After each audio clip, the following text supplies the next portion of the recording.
तोर से माया हो गे रे रानी, तोर से माया हो गे वो जानू, धुला देखे वो बरतोरी के बाजार में। तोर से माया हो गे रे रानी, देखे वो गुपचुप के दुकान में।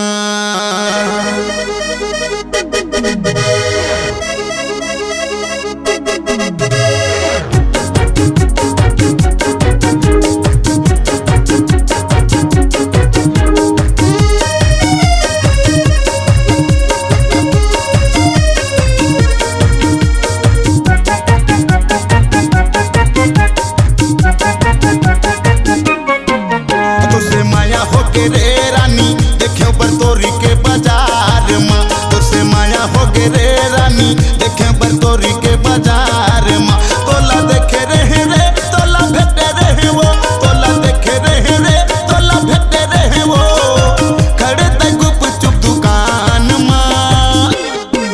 तो से माया हो गे रे रानी देखे बरतोरी के बाजार में, तो से माया हो गे रे जानू देखे बरतोरी के बाजार में।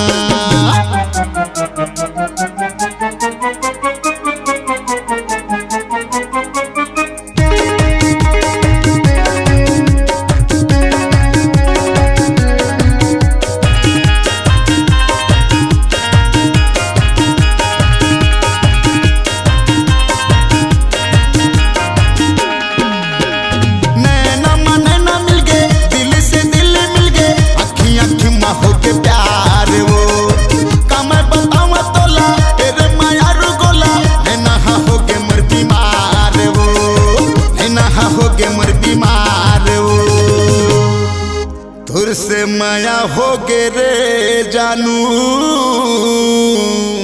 देखे बरतोरी के बाजार में। तोर से माया हो गे रे रानी देखे बरतोरी के बाजार में, तोर से माया हो गे रे जानू देखे बरतोरी के बाजार में।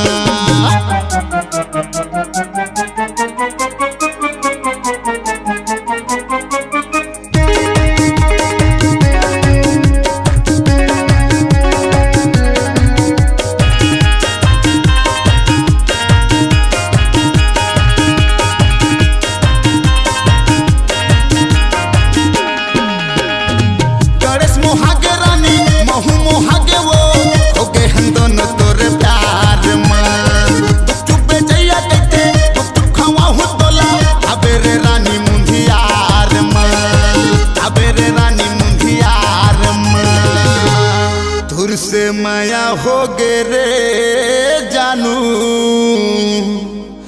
देखे बरतोरी के बाजार में। तोर से माया हो गे रे रानी देखे बरतोरी के बाजार में, तोर से माया हो गे रे जानू देखे बरतोरी के बाजार में।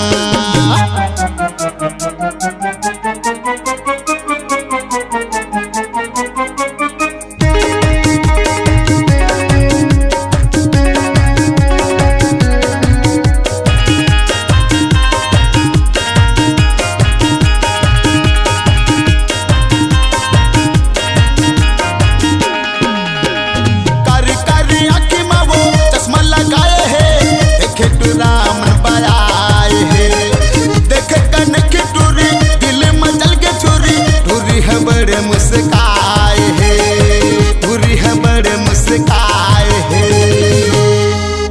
तोर से माया हो गे रे जानू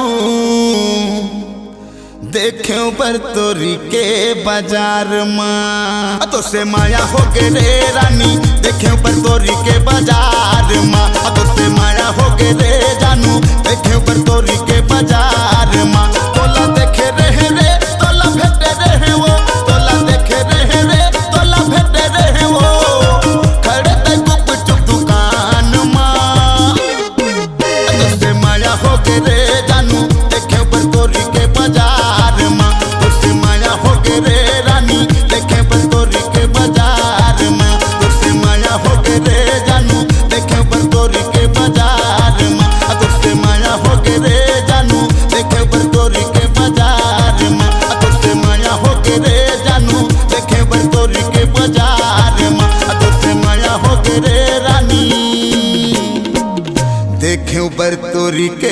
बाजार में। आपकी आवाज ही आपकी पहचान है। यदि आप अपनी आवाज को एक नया आयाम देना चाहते हैं तो चले आइए मल्टी ट्रैक डिजिटल रिकॉर्डिंग के लिए AVM audio video studio, Khamtarai, Raipur. Mobile number 9301523929 और 7869646201। यदि आप नए एवं पुराने गीत सुनना चाहते हैं तो avmgana.com में जाकर गाना फ्री डाउनलोड करें और YouTube चैनल में AVM गाना को सब्सक्राइब करें।